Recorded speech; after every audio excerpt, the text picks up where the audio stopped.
ਫਰਵਰੀ ਮਹੀਨਾ ਚੜ੍ਹ ਚੁੱਕਿਆ ਹੈ, ਕਫ ਦੀ ਪ੍ਰਗਤੀ ਵਧੇਗੀ, ਭਾਵ ਕਿ ਖਾਂਸੀ ਜ਼ੁਕਾਮ ਇਹ ਦਿਨਾਂ ਵਿੱਚ ਵਧੇਗਾ। ਤੇ ਅਸੀਂ ਕਰਨਾ ਕੀ ਹੈ, ਤੇ ਆਪ ਜੀ ਦੇ ਘਰ ਦੇ ਵਿੱਚ ਹੈ ਕਣਕ।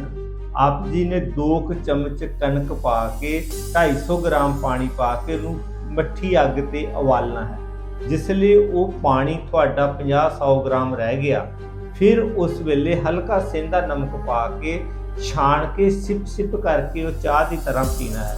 ਇਸ ਤਰ੍ਹਾਂ ਪੀਣ ਦੇ ਨਾਲ ਆਪ ਜੀ ਦੀ ਖਾਂਸੀ ਔਰ ਕਫ ਨਾਲ ਜਿਹੜੇ ਰੋਗ ਹੈ ਉਹ ਬਹੁਤ ਛੇਤੀ